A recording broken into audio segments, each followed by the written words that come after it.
Carter, and thank you, Nate, for bringing this group of people together. This is such a cool way to hear about all the different histiocytic disorders and just get to know everyone on a personal level too. So appreciate you, and glad I got to meet you a few months ago at the HA event in New York. It was so nice to finally be with a friend in person.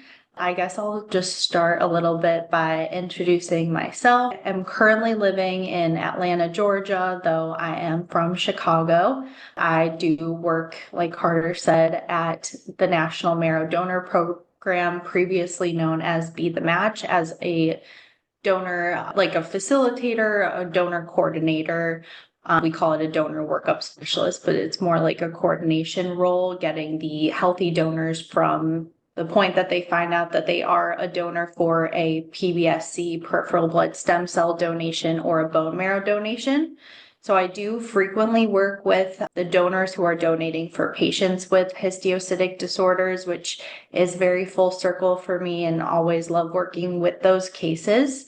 Previously, I was a child life specialist. I was inspired to do that because when I was being treated for LCH at Lurie Children's Hospital, my child life specialist had an incredibly profound impact on my journey through having a rare disease, and then inspired me to go into that field. So I worked at a hospital in Chicago, Rush, for about 4 years on their general pediatrics floor, where I did work with some histio patients, specifically LCH as well.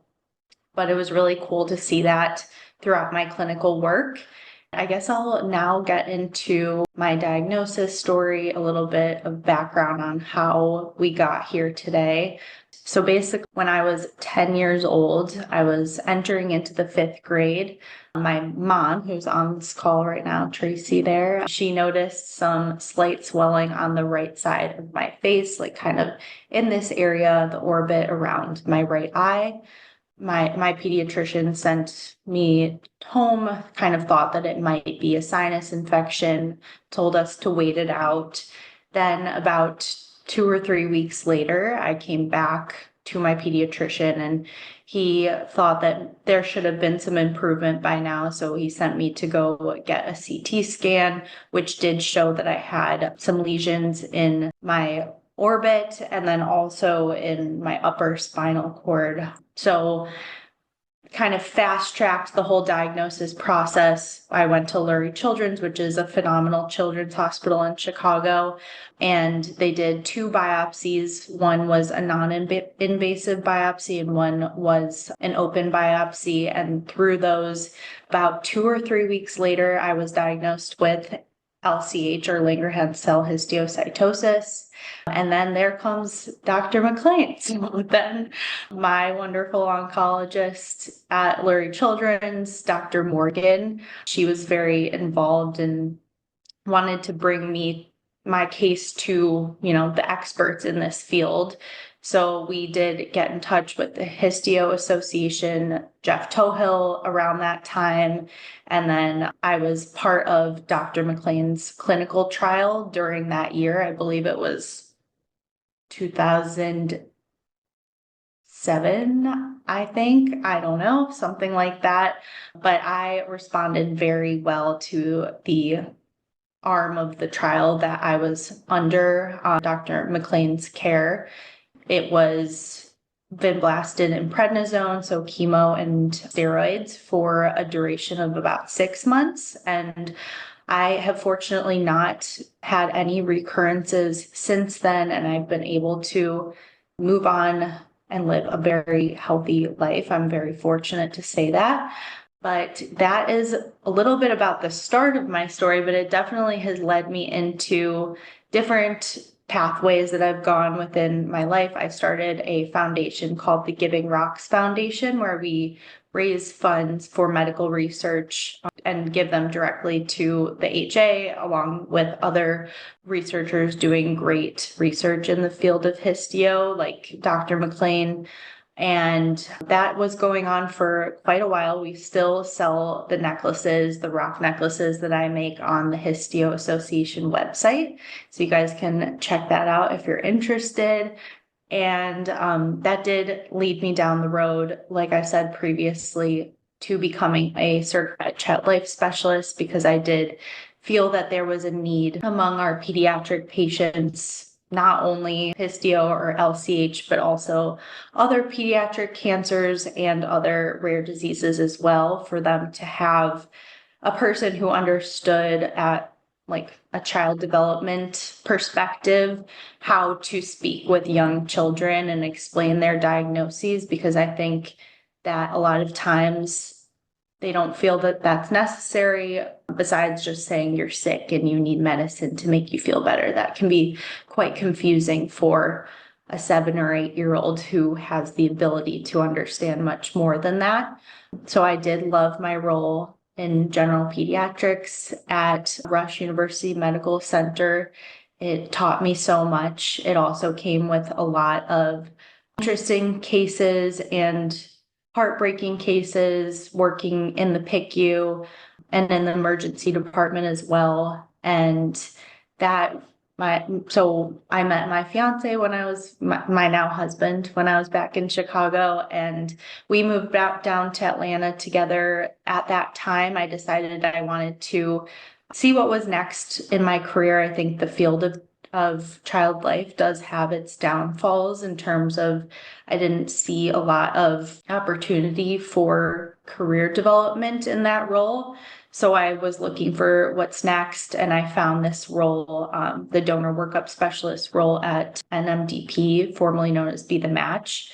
And I've been loving it ever since. And it also has led me to have a little bit more capacity in my free time to give back to this world, the histio world. And that led me to become first a patient advocate and then, or ambassador, sorry, Melinda, and then move into the board of trustees role that I started, I believe, in May, which I've been loving.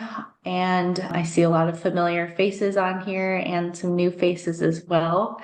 But I don't know if there's anything specific you'd like me to touch on, Nate. I'm just happy to be here and be chatting with you all. Yeah, thank you, Sydney. I really appreciate you for being here and you for making the time. We can open it up to some quick questions before we pass it over to Dr. McLean.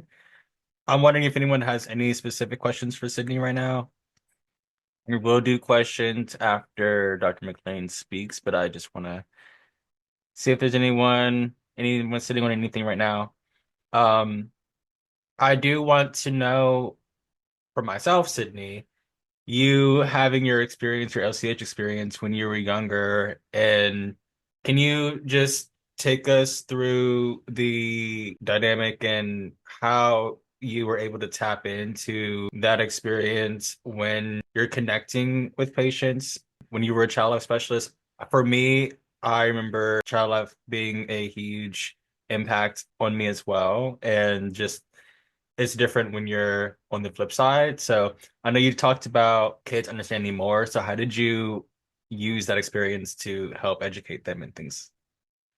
Yeah, that's a really good question. And it was a little bit difficult to relate to patients because I was one previously, but the child life like code of ethics says that you're not supposed to disclose that you were a patient of any sort. You're kind of supposed to separate yourself and make it all about the patient and their family and their experience. So that is definitely what I did. But, I think that people's previous experiences do inform the way that they work with others and the level of empathy and understanding that I was able to feel for the patients that I was working with of all different diagnoses, just being in this pulled out of your like normal childhood world of, sports and dance and going to school every day and being in the hospital setting, which is very foreign, especially at first during the diagnosis process, can be super scary. And I don't think that every every person who works in the hospital realizes how difficult that might be for a child. Just bringing that sense of normalcy, of providing like games and normal ways for patients to express themselves in the hospital was something that I focused on. And then relationship building and helping them with procedures kind of came out of building that level of trust. But I would say that one time that I did end up kind of talking to a patient and their family about my LCH experience was after about 8 months of working with an oncology patient who had LCH. Her mom turned to me at like, I think it was her second to last treatment, and she just said she had never met anyone else who had LCH and she didn't know there was a community out there. And I just had to say that there's this incredible community. It's almost like a family to me personally. And she was incredibly grateful for that, and also definitely surprised that this whole time I had been working with them that I had firsthand gone through the same experience. But I do think like having any sort of hospital experience does, if you go into that field, which I know many of us have, like Brenda, who's in her medical school career now, and she works with this population, it informs how you work with this group because there's this just very intense level of understanding here. Hi. Hi, Mom and Dad. Oh, I thought you had something to say. Does that answer your question, Nate? It does. It does. Thank Okay. you. Thank you so much. Hi, parents. Thank you for being here. I'm going to pass it over to Carter. Thank you so much, Sydney. We're going to be coming back to you with more questions in a few, okay? Okay.